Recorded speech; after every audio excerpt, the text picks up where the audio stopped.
কোনো কিছু উচ্চারণ করলো না আয়শা। আর দ্বিধার জোয়ার উঠল তার হৃদ মাঝারে। তবুও নীরব থাকলো কিসের খাতিরে? সেই রহস্যের সমাধান আপাতত বহু দূরে।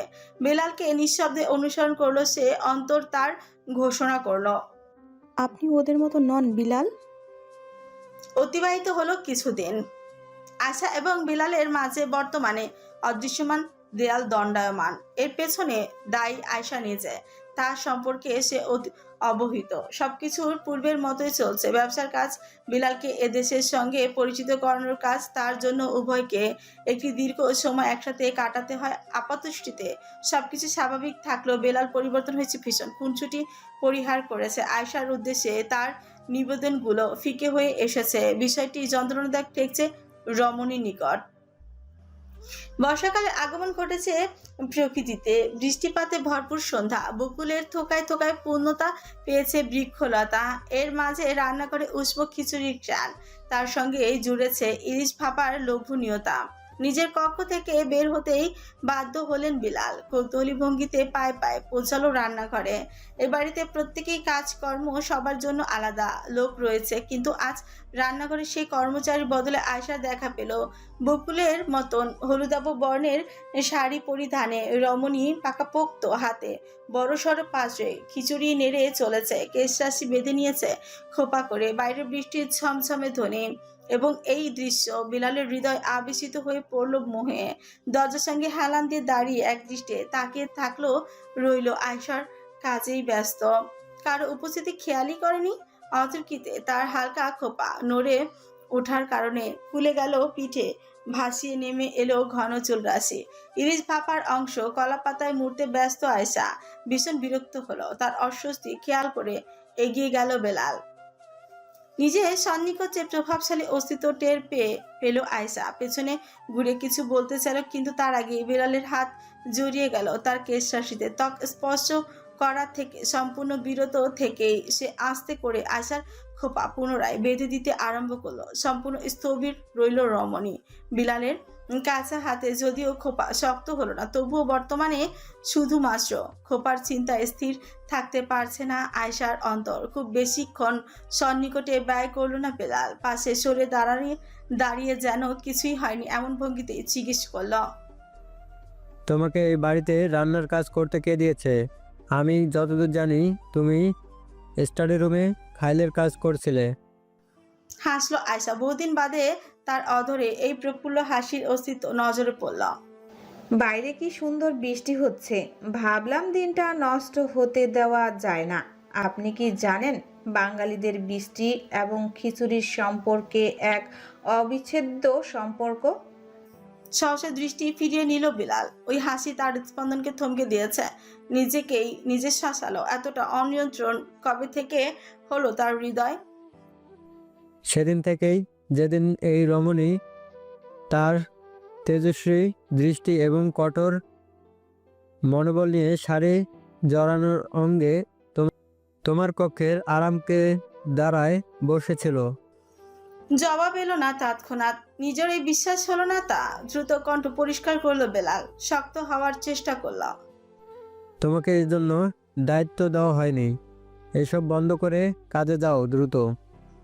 বলেই বিলাল চলে আসছিল, কিন্তু অপ্রত্যাশিতভাবে আয়শার হাতের আঙুলে জড়িয়ে গেল তার কবজি। থমকাতে বাধ্য করলো। বিস্মিত হয়ে বিলাল একবার নিজের হাত এবং আরেকবার আয়শার মুখপানে চাইল। এই রমণী সত্যি তার হাত স্পর্শ করেছে?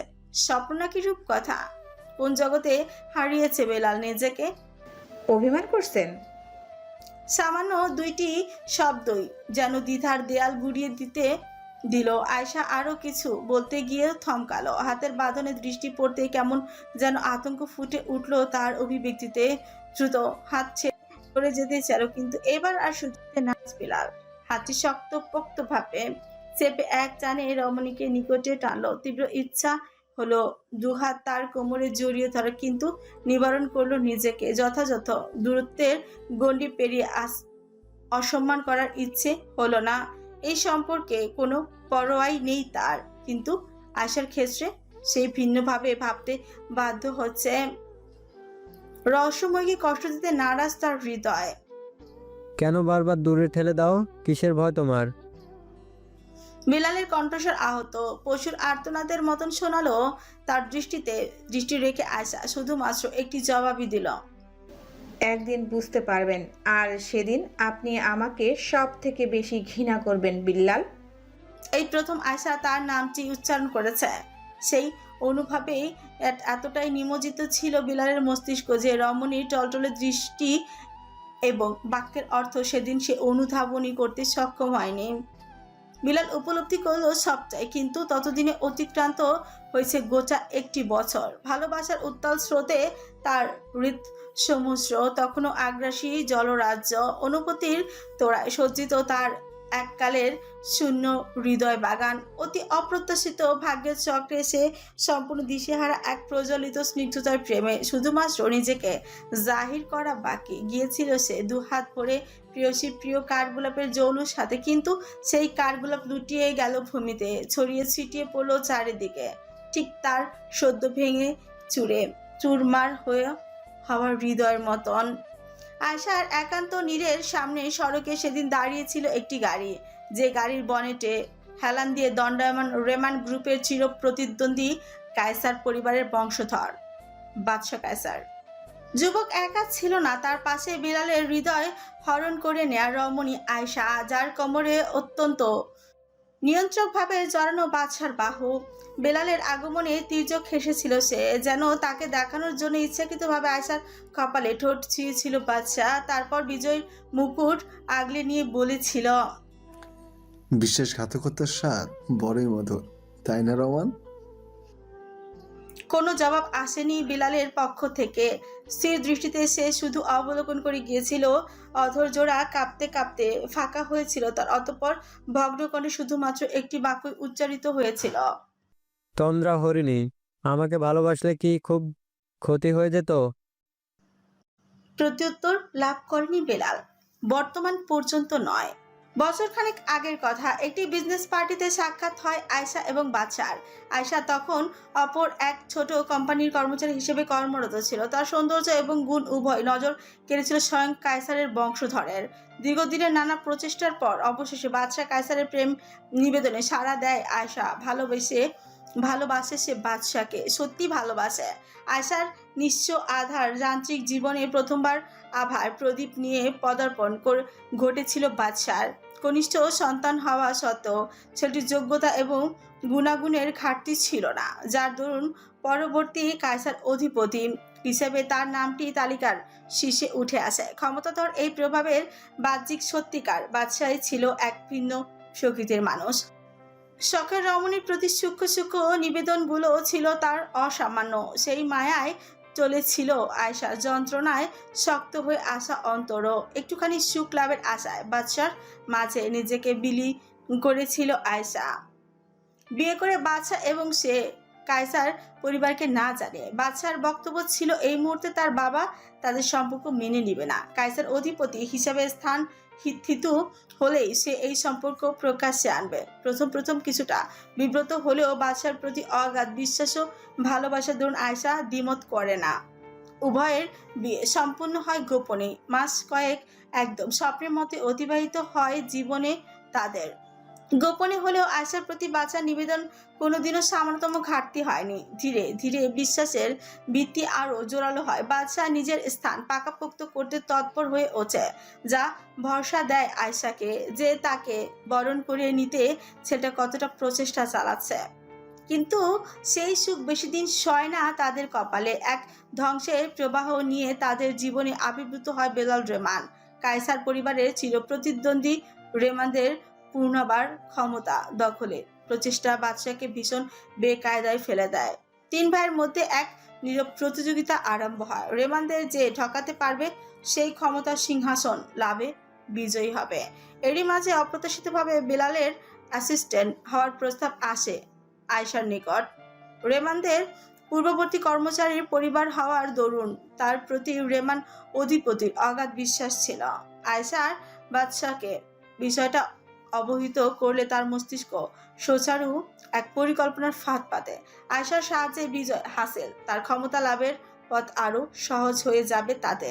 প্রথমে ভীষণ গড়িমসি করে আয়শা, তাতে বাদশাও জানায় সে না চাইলে কিছুই করতে হবে না, কিন্তু পরবর্তীতে ভবিষ্যতের চিন্তায় দ্বিধায় ফেলে আয়শাকে। যদি রেমান কায়সারদের কোনো ক্ষতি করে দেয়, তাই করার জন্যই তো এসেছে রেমানের বংশধর।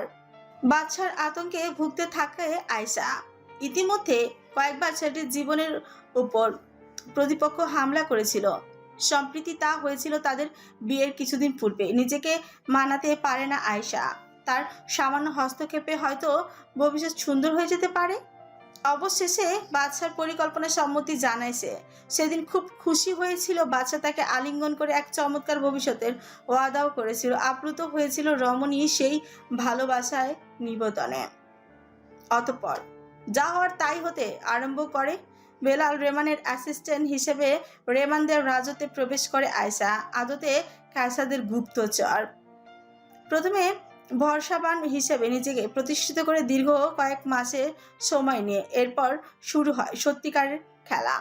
মূল্যবান তথ্য সে গোপনে বাদশাকে হস্তান্তর করতে থাকে, যা কাজে লাগিয়ে সময় অসময় বেশ সূক্ষ্মভাবে রেমান গ্রুপের পতনের পরিকল্পনা সাজাতে থাকে বাদশা। তার কাজ ছিল অত্যন্ত নির্ভুল। আয়শাকে সন্দেহের তালিকায় থেকে বাদ রাখার মতন পদ্ধতি প্রয়োগ করত সে পরিকল্পনা বাস্তবায়নে, যার দরুন ধীরে ধীরে দিশেহারা হয়ে পড়ে রেমান গ্রুপ। অপরদিকে আয়শা বেশ বড়সড় এক প্রভাব খাটাতে সক্ষম হয় স্বয়ং বেলালের উপরে। প্রথম দিকে কাজটি শুধুমাত্র লক্ষ্য পূরণের করছিল সে। বেলাল হাতের মুঠোয় থাকলে সবকিছু পানির মতো সহজ হবে, কিন্তু দিনকে দিন বেলালের নিবেদন আয়শার উদ্দেশ্যে ভঙ্গুর করে তুলতে থাকে তাকে। বাদশার নিকট থেকে জেনে রেমানদের সম্পর্কে যে ধারণা আয়শার হৃদয়ে সৃষ্টি হয়েছিল তা একটু একটু করে দূরীভূত হতে থাকে বেলালের প্রয়াসে। এই যুবক যেন সাধারণের মাঝে অসাধারণ। তার অবয়ব তাকে অত্যন্ত ধূর্ত এবং চতুর হিসেবে উপস্থাপন করে, কিন্তু তার অন্তর আদতে সকল কদর্যতা থেকে মুক্ত। অত্যন্ত নিকট মানুষগুলোর জন্য বিলাল জগতের সব থেকে স্নিগ্ধ অস্তিত্ব, যার সঙ্গে যেমন হওয়া দরকার সে তেমনই। অসত্যের জন্য কঠোর হিংস্র, সত্যের জন্য ঠিক ততটাই নমনীয় কোমল। বেলালের প্রতি তার আগ্রহ, দৃষ্টি, অনুভূতি সবকিছুর বোঝা আয়শার উপর চেপে বসতেই থাকে ক্রমশ। একটা সময় তা হাসপাস লাগতে থাকে। বেলালের প্রতি অনুভূতি জন্মায়নি তার কোনো দিনও, অন্তত প্রেমের অনুভূতি নয়, তা সে একমাত্র বাদশার জন্য উৎসর্গ করেছে। কিন্তু চেতনাবোধ চেপে ধরে, বিবেককে বাধা দেয়। কাকে ধ্বংস করতে চাইছে সে? এই ছেলেটার কি দোষ? সে তো নিজের জীবন গড়তেই চায়, এভাবে তার বিশ্বাস নিয়ে খেলা চায়। দংশন করতে থাকে বিবেক বারংবার। দিন দিন দুর্বল তা বাড়তে আরম্ভ করলাম। বিলালের প্রেমের অনুভূতি স্পষ্ট টের পায় আয়শা, কিন্তু ততদিনে সে অন্য কারো স্ত্রী। তার অস্তিত্ব অন্য এক পুরুষের নামে বেলেন। যদি এই বাদশার পূর্বে আয়শার জীবনে বিলালের আগমন ঘটত, তবে কি নিজেকে দুর্বার প্রেমের দরিয়ায় ভাসাতো সে? প্রশ্নটি উত্তর লাভের সাহস হয় না আয়শার। তার সবটুকু অস্তিত্ব জুড়ে শুধুমাত্র বাদশার বিচরণ। বিশ্বাসঘাতক তাকে হতেই হবে, হয় বাদশা নয়তো বিলালের নিকট। নিজেকে এমন পরিস্থিতিতে নিজেই জড়িয়েছে আয়শা, তাই এর যথাযথ শাস্তি তার প্রাপ্য। সেই শাস্তি হয়েই যেন তার সামনে দণ্ডায়মান হয় বেলাল, ভগ্ন হৃদয়ের অধিকারী এক পুরুষ। হুড়মুড় করে তার কঠোর অবয়ব গুড়িয়ে যায়। বিশ্বাসের পতনে যে সাম্রাজ্যের প্রভাবশালী অধিপতি সম্মুখে নতজানু হয় ক্ষমতা, সে নিজে অশ্রুসিক্ত হয়ে নমিত হয় ভালোবাসার রমণীর পদক্ষেপে। একটুখানি ভালোবাসা ভিক্ষা লাভে এমন ভয়ানক দৃশ্যের চেয়ে ভয়ানক শাস্তি আয়শার জন্য আর কিছুই হতেই পারে না। নারী চাইলে গড়তে পারে, আবার ধ্বংস করতে পারে, কিন্তু আয়শা একসঙ্গে দুটোই করে দেখিয়েছে। এক হাতে গড়েছে বাদশাকে, অপর হাতে ধ্বংস রচেছে বেলালের। এমন পাপের বোঝা তাকে সারাটি জীবন বয়ে বেড়াতে হবে, কোনো সন্দেহ নেই তাতে। কনকনে এক শীতের রাত্রি। বাংলার শীত ইউরোপীয় তুলনায় কিছুটা হলেও নেহাতি কম নয়। হাড় হিম করা হাওয়া বইছে চারিদিকে, ক্ষণে ক্ষণে ঝড়ো বায়ুর ছাপটায় অদ্ভুত রে নিশির শব্দরা ভেসে আসছে। তবুও নির্বিকার বেলাল। বাসের বেড়াখানির সামনের সিমেন্টের তৈরি বেঞ্চখানিতে পা ঝুলিয়ে বসে আছে সে। পরিধানে ঢোলা শার্ট এবং প্যান্ট, উদর উন্মুক্ত পর্যন্ত বোতাম। হিম তার পাথর শরীরকে যেন ভাস্কর্যে পরিণত করেছে, তবুও ভ্রুক্ষেপ নেই।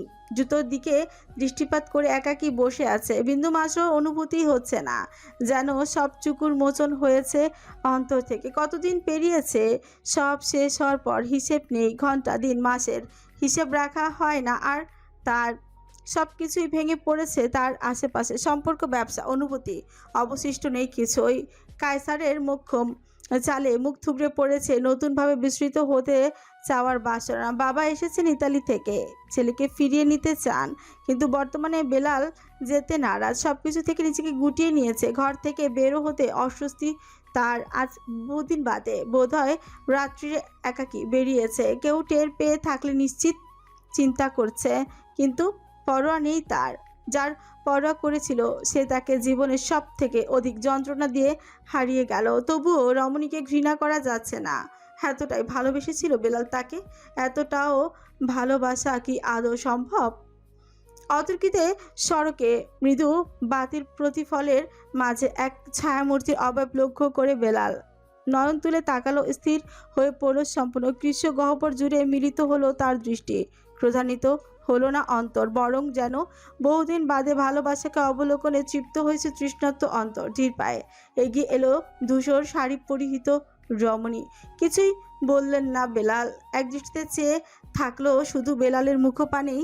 তেজক হাসলো বেলাল, বিধ্বস্ত অবয়বেও তা ঠেকলো অতীব আকর্ষণীয়। কি দেখতে এসেছো? আমার পতন আনন্দ হচ্ছে? জবাব এলো না, শুধু আরো এক পদক্ষেপ অগ্রসর হলো আয়শা। মাথা কাত করে করলো বেলাল, দৃষ্টিতে ফুটলো তার প্রজ্বলিত অনুভূতি। মাঝরাতে একা নারীর বাইরে থাকা উচিত নয়। থমকালো বেলাল, অতঃপর পরিহাসের হাসি হেসে বলল, ও মাই ব্যাড। তোমার স্বামীও এসেছে নিশ্চয়ই। কোথায় সে? I will really enjoy the fight now. দুঃখিত। ছোট্ট শব্দটি কর্ণগোচর হলেও বিশ্বাস করলো না বেলাল। ফ্যালফ্যাল করে তাকালো আয়শার সুগভীর দৃষ্টিপাতে তার উদ্দেশ্যই নিবেদিত। আমি যা করেছি তার জন্য দুঃখিত, জানি এতে কিছুই ঠিক হবে না, তবুও। হাসলো বেলাল সশব্দে, যেন ভীষণ এক কৌতুক করেছে আয়শা। নিজের চুলে হাত বুলিয়ে উঠে পড়লো বেলাল, অতঃপর একটি দীর্ঘশ্বাস নির্গত করে উচ্চারণ করলো, বাড়ি যাও আয়শা। এতটুকুই। তৎক্ষণাৎ উল্টো ঘুরে হাঁটতে আরম্ভ করলো বেলাল, কিন্তু কি যেন মনে করে থমকে পড়লো তার পদক্ষেপ। সটান ঘুরে তাকালো, উঁচু বাতি পোস্টের উপর ঝুলছে ঠিক আয়শার পেছনে। সম্পূর্ণ অবয়ব মেয়েটির সিক্ত সেই আলোয়, হলুদাভ প্রতিফলনে তার কপলে অশ্রুরেখা স্পষ্ট, তার সঙ্গে আঘাত চিহ্ন। দপ করে জ্বলে উঠল বেলালের মস্তিষ্ক, মুষ্টিবদ্ধ হলো উভয় হাত শক্তভাবে। এক ছুটে আয়শার নিকট পৌঁছে তার কপাল পাকড়াও করলো, তার নিজের দিকে ঘোরালো। ভ্রুকুঞ্চিত হলো তার ক্রোধে। অপরদিকে বিস্মিত আয়শা বেলালের শীতল কণ্ঠ জিজ্ঞেস করলো, এটা কে করেছে? কোনো জবাব এলো না। তিত্তির করে কাঁপলো রমণীর অধর, অতঃপর দৃষ্টি ফিরিয়ে নিল। তাতেই বোঝা যা বোঝার বুঝে নিল বেলাল। তাতে দাঁত পিষে ঘোষণা দিল, আই উইল কিল হিম। সত্যি সত্যি উঁচু ঘুরল বেলাল। দ্রুত কয়েক পদক্ষেপে হাঁটতে পেছন থেকে তার কবজি পাকড়াও করলো আয়শা। তৃপ্ত কণ্ঠে জানালো, আমি আপনার কাছে অভিযোগ জানাতে আসিনি বিল্লাল, আমার স্বামীকে স্পর্শ করার অধিকার আপনার নেই। স্থির হয়ে পড়লো বেলাল, সম্পূর্ণ পেছনে ঘুরল না। আয়শা তার হাতটা ছেড়ে দিয়ে ধীর পায়ে সামনে এসে মুখোমুখি দাঁড়ালো। রমণীর অশ্রু দূরীভূত হয়েছে, পুরাতন সেই বারুদ রূপে ফিরেছে অভিব্যক্তি। সামান্য হাসলো আয়শা, বিষাদের হাসি। আমি আমার শাস্তি পাচ্ছি বিল্লাল, আপনার বিচলিত হওয়ার প্রয়োজন নেই। শুধু পারলে কোনোদিন আমাকে ক্ষমা করে দিবেন, অন্যথায় মৃত্যু আমায় শান্তি দিবে না, এটুকুই বলার ছিল। মাথা সামান্য ঝুঁকে প্রস্থান করতে চাইলো আয়শা, কিন্তু সম্ভবপর হলো না। দুঃসাহস জাগিয়ে অতর্কিতে তাকে পেছন থেকে জড়িয়ে ধরলো বেলাল। দুহাত আবৃত করলো কাঁধ, টেনে নিল আপন অস্তিত্বের সংস্পর্শে।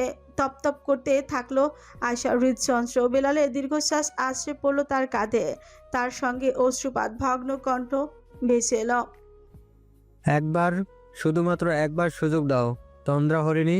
ভিক্ষা চাইছি আমি আমার ভালোবাসা তোমার কাছে। আমায় একটিমাত্র সুযোগ দাও। সিক্ত হলো আয়েশার দৃষ্টিও। প্রথমবারের মতন ইচ্ছার বিরুদ্ধে গিয়ে সে বিলালের বাহু স্পর্শ করলো, নিজেকে আলিঙ্গনের উষ্ণতায় বিলিয়ে দিয়ে বলল, দেরি করে ফেলেছেন বিল্লাল, সামান্য একটু দেরি।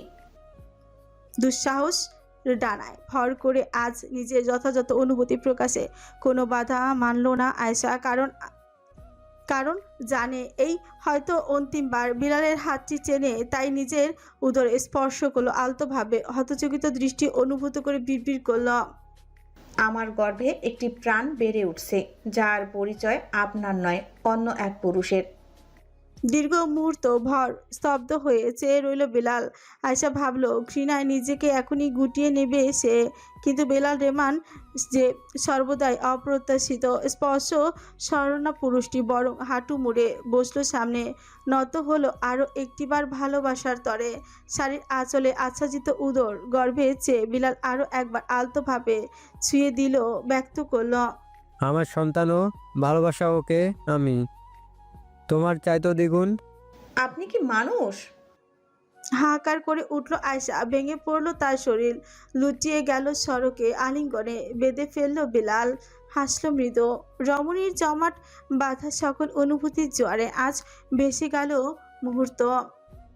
কাঁদল দীর্ঘ সময় জুড়ে। বেলাল নিঃশব্দে পাশে থাকলো তার। একটা সময় যেন বিবেক করা নাড়ল, নিজেকে ছাড়িয়ে নিল আয়শা। চট জলদি উঠে দাঁড়ালো। বেলাল তখনও আশান্বিত হয়ে চেয়ে আছে, জানে স্বার্থপরের মতন আচরণ করছে, তবুও তার সেই আশা গুড়িয়ে দিয়ে আয়শা পুনরায় সহজাত বৈশিষ্ট্যে ফিরে বলল, আপনার এবং আমার মাঝে মিল কোথায় জানেন?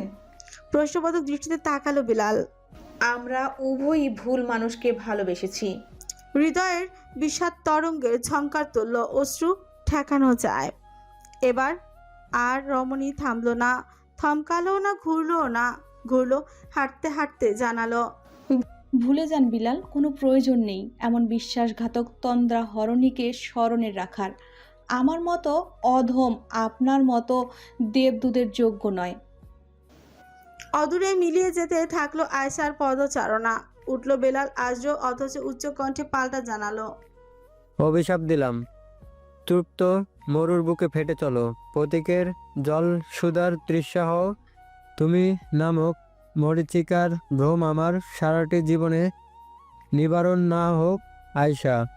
ফিরে চাইল রমণী, অশ্রুসিক্ত নয়নে আবেশিত কণ্ঠে তৃপ্ত হাসির সঙ্গে উত্তর করল, এমন অভিশাপ লাভের ভাগ্যই বা আর কজনের হয়? উত্তর করতে পারল না বেলাল। অপলক তাকিয়ে রইল অদূরে, সুদূরে অদৃশ্যমান হতে দেখলো নিজের সর্বস্বকে। একে একে অতিক্রান্ত হলো ছয়টি দীর্ঘ মাস।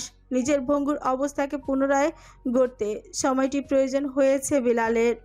বর্তমানে সে প্রস্তুত জীবনের অগ্রসর হওয়ার উদ্দেশ্যে। এই জীবন কারোর জন্য থেমে থাকে না, তার জন্যও থাকবে না। ইতালিতে ফেরার বন্দোবস্ত হয়েছে। দীর্ঘদিন যাবৎ লোকচক্ষুর অন্তরালে বসবাস করে নিজেকে একটু একটু করে গুছিয়ে নেওয়া বেলালের উদ্দেশ্য ভালো থাকা। সেও ভালো থাকবে জীবনে, হোক সে ভালো থাকা কাজের মাধ্যম। সন্ধ্যা বিমানবন্দর থেকে ফ্লাইট। সকাল সকাল বেলাল নিজেকে আবিষ্কার করলো ভালোবাসার দুয়ারে। আয়শার সঙ্গে সেই 6 মাস পূর্বেই সাক্ষাৎ ছিল শেষ। এরপর কোনো প্রকার যোগাযোগ হয়নি। যন্ত্রণা বৃদ্ধি পায় ক্রমশ অন্তর পড়ে, কিন্তু আজ অন্তিম লগ্নে এক অন্তিম সাক্ষাতের বজ্র প্রয়োজন। কেমন আছে তার আয়শা? পুরাতন একতলা বাড়িটির ভঙ্গুর দরজায় বার কয়েক করাঘাত করে স্থির রইল বেলাল। বেশ কিছু মুহূর্ত পর দরজা খুলে গেল। বাইরে উকি দিল তার অতি ভালোবাসার মুখখানি। বিস্ময়ে টানা টানা নয়ন তার প্রসারিত হলো। সেই দৃপ্তি কৃষ্ণ গহ্বরের মাঝে অপলক দৃষ্টিপাত ঘচালো বেলাল। আপনি? জবাব এলো না। অন্তিমবারের মতন মুখখানির মায়ায় অবলোকনে ব্যস্ত বেলাল। সরে দাঁড়ালো আয়শা, বিড়বিড় করল, ভেতরে আসুন। আমি শুধুমাত্র তোমাকে বিদায় জানাতে এসেছি। ওহ। যথাসম্ভব নির্বিকার ভাব প্রদর্শন করতে চাইলেও আয়শার সিক্ত দৃষ্টি তার অনুভূতি প্রকাশ করে দিল। প্রচণ্ড ইচ্ছা হলো আরও একবার নিজের ভালোবাসার দাবি প্রকাশের, কিন্তু বাদ সাধলো আয়শার ফুলে ফেপে ওঠা উদরের দৃশ্য। এক নজর তাকালো বেলাল সেদিকে, তারপর বলল, ভালো আছো? জি। সত্যি? সত্যি। সংক্ষিপ্ত জবাবগুলো কষ্টদায়ক, পীড়া বাড়াতে চাইল না অন্তর। তাই একটি দীর্ঘশ্বাস ফেলে বিলাল বলল, ঠিক আছে, তবে বিদায় আয়েশা। বিদায়? কিছু বলতে চাইলেও সম্ভব হলো না তার। আর বিলালের পক্ষে ছেদিত হয়ে আবেগ ভাসছে তৎক্ষণাৎ, তাই ঘুরে গেল। ধীরে ধীরে বেরিয়ে এলো বাড়ির চৌকাঠ থেকে। সড়কে পা রাখতেই মৃদু অথচ ভারী এক শব্দ তার পদক্ষেপ থামালো। পাই করে ঘুরল দরজার সামনে। মেঝেতে লুটিয়ে পড়ে পেট আঁকড়ে ধরে রাখা আয়শার প্রতিচ্ছবি দগদগে ঘা তৈরি করলো তার অন্তরে। এক ছুটে পৌঁছালো নিকটে, আবিষ্কার করলো চারিপাশে ছড়িয়ে পড়া পানির অস্তিত্ব। সংক্ষিপ্ত জবাবের তাইলে এই কারণ। কঠোরতার আড়লে কি নিদারুণভাবে যন্ত্রণা লুকিয়েছিল? আয়শাকে কোনো প্রকার কিছু জিজ্ঞেসও করলো না বেলাল। সঙ্গে নিয়ে আসা গাড়ির দরজা খুলে দ্রুত পাজা খুলে করে ছুটলো। সিটে বসে নিজে ড্রাইভিং সিটে চেপে বসলো। আয়েশা, একটু সহ্য করো প্লিজ, বাদশাকে খবর দেব। না। যন্ত্রণাবোধক ধ্বনিতে চিৎকার করে উঠল আয়েশা। বিস্মিত হলেও পাল্টা প্রতিক্রিয়া না করে বেলাল দ্রুত ড্রাইভ শুরু করলো। ভাগ্যগুণে হসপিটালও নিকটেই ছিল, কিন্তু আয়েশা তার হাত চেপে ধরল। পাশের গলিতে দাইমা। কি কিন্তু? দোহাই লাগে। তর্ক বিতর্কের সময় নেই। ইচ্ছার বিরুদ্ধে হলেও দ্রুত গাড়ি কয়েক গলি পরে এক বাড়ির সামনে থামালো বেলাল। বারান্দায় বসে রোদ পোহাতেই থাকা এক লোক দৃশ্য খেয়াল করে দ্রুত বেরিয়ে এলো। চিৎকার করে ডাকলো নিজের মাকে। অভিজ্ঞ এক বয়স্কা এগিয়ে এলেন। বেলাল আয়শাকে তুলে বাড়ির ভেতরে নিয়ে গেল একটি কক্ষে। গিয়ে তাদের বাইরে বের করে দিয়ে বাড়ির বউ এবং বৃদ্ধা দুজনেই রয়ে গেলেন অভ্যন্তরে। উঠানে পায়চারি করতে করতে বিলাল আয়শার চিৎকার ভেসে আসতে শুনল। বুক কাঁপলো তার প্রচণ্ড। অভিস্পাত করলো নিজেকে। হাসপাতালে নিয়ে যাওয়াটাই দরকার ছিল। মাথা চেপে ধরে একটি চেয়ারে বসে থাকলো। তাকে এক গ্লাস পানি এবং ফল দিল বাড়ির লোকটি। মুখেও তুলো না বেলাল, কিন্তু কিছু একটা নজরে আসতেই পাশের টেবিলে সার দিয়ে রাখা খবরের কাগজে একটা টেনে নিল। মুহূর্তে ভেসে উঠল তার দৃষ্টি সম্মুখে। বাগদান সালেন কায়সার পরিবারের কনিষ্ঠ সন্তান। খবরটি আজ থেকে প্রায় সপ্তাহ দুয়েক আগে, অথচ বিলাল সেই সম্পর্কে মোটেও অবহিত নয়। অন্তরালে থাকাকালীন জাগতিক কোনো কিছুরই প্রতি আগ্রহীত ছিল না সে। বাদশা বাগদান সেরেছে ভিন্ন কারো সঙ্গে, তবে আয়শা? দুপুর পেরিয়ে বিকাল প্রায়। ঠিক তখনই বাইরে এলেন বৃদ্ধা এবং তার বউ, উভয় চেহারে হাসি খুশি, এবং এরা বোধহয় বিলালকেই আয়শার স্বামী ভাবছে। কেমন সম্পর্ক এদের তার সঙ্গে জানা নেই বিলালের। বৃদ্ধা শুষ্ক হেসে বললেন, ছেলে হয়েছে, একেবারে দুধ সাদা টুকটুকা। তার সম্পূর্ণ বাক্য শ্রবণের অপেক্ষায় বেলাল নেই ততক্ষণে এক ছুটে এসে পৌঁছালো ভেতরে। আয়শাকে লক্ষ্য করলো সুস্থ। একটি চাদর টেনে দিয়ে ঢেকে দেওয়া হয়েছে তাকে।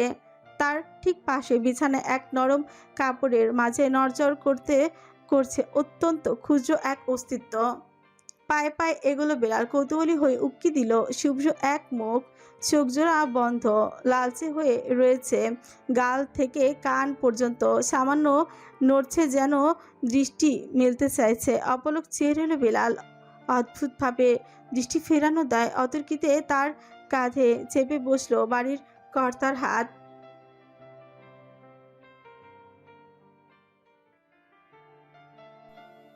আমি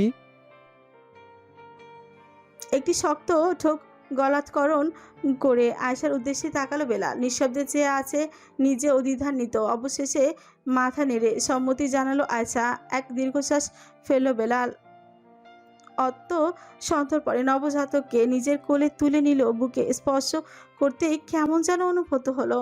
অযথাই নয়ন বেয়ে অশ্রু গড়াতে থাকলো বেলালের।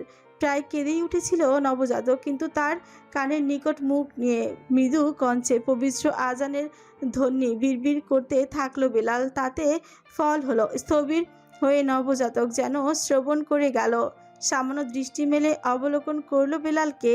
কৌতূহল ভরে উপস্থিত বাকিরা পরিবারকে ব্যক্তিগত মুহূর্ত প্রদানের দরজা চাপিয়ে বাইরে চলে গেল। অবশেষে থামলো বেলাল। চোখ মেলতেই তার আবদ্ধ অশ্রু চপ চপ করে পড়ল নবজাতকের কপলে। একটা শেষ অনুরোধ করব। বেশে এলো আয়শার দুর্বল কণ্ঠস্বর। বেলাল তার দিকে তাকালো। আমার ছেলের একটা সুন্দর নাম রাখবেন। হাহাকার করে উঠল বেলালের অন্তরে, কাঁপল সর্বাঙ্গ এক অনুভূতির গাঢ়ত্বে।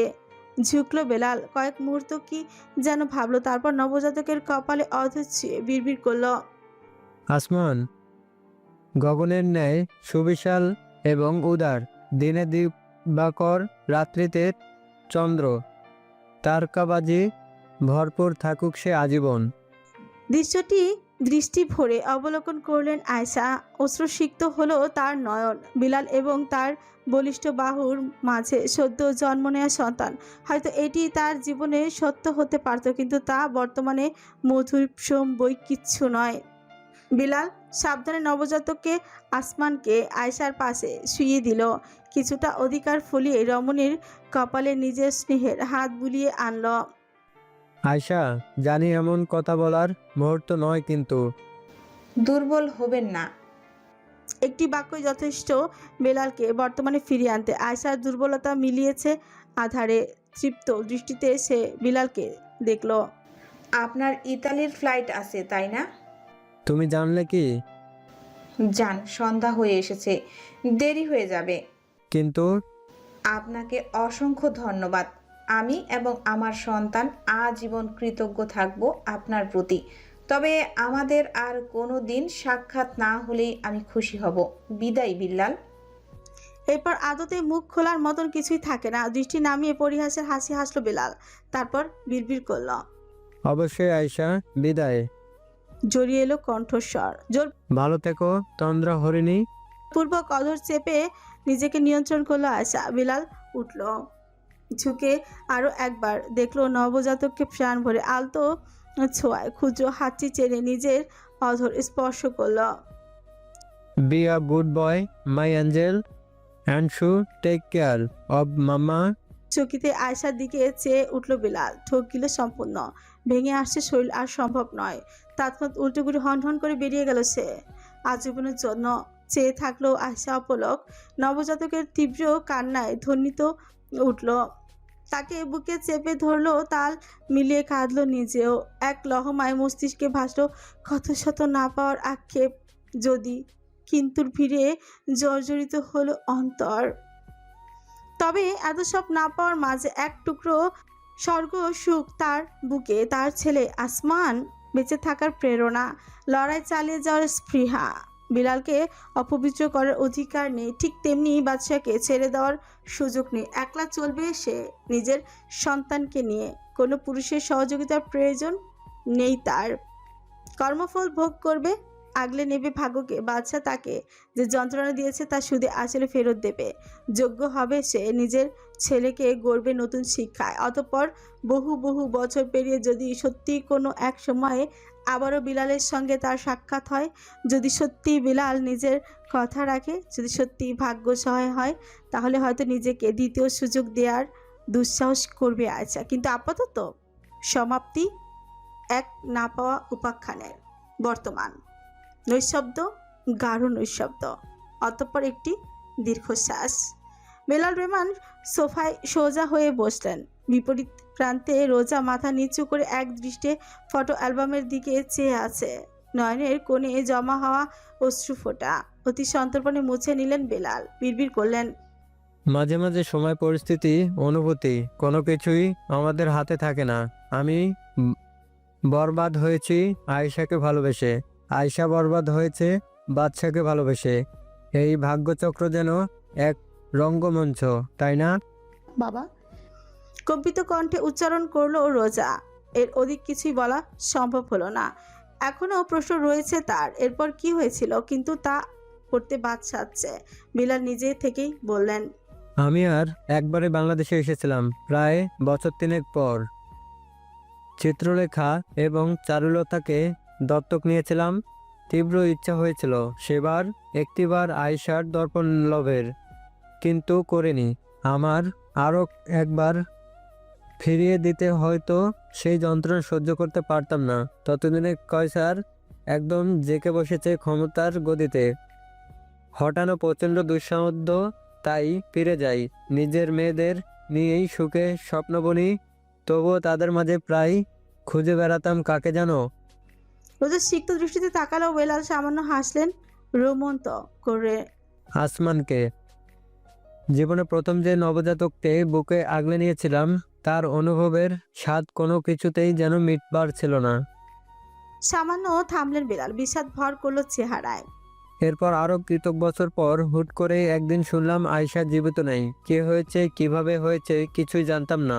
সব কিছু উপেক্ষা করে পাগল প্রায় হয়ে ছুটে এসেছিলাম আমি, কিন্তু ততক্ষণে দেরি হয়ে গিয়েছে। আসমানকে খুঁজে পাইনি। কায়সারের দূরস্থ হওয়া তখন ছিল আত্মহতি, দেওয়ার সামিল নিজের দুটো মেয়ে সন্তান।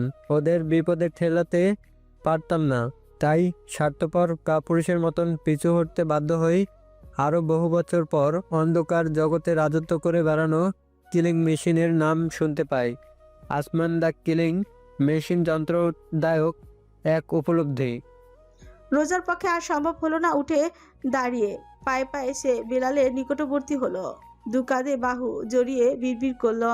আপনি আর একা নন বাবা, আপনার সঙ্গে আমরা সবাই আছি। আপনি ব্যর্থ নন, আপনি সফল। আর এই সুন্দর গোছালো পরিবারটি আপনার সফলতার প্রতিচ্ছবি। ধন্যবাদ মামনি। অগোচরে এক ফোঁটা অশ্রু বিসর্জন দিলেন বেলাল। ঠিক তখনই খুট করে মৃদু শব্দে দরজা খুলে গেল আর একটি কণ্ঠস্বর ভেসে এলো। বাবা।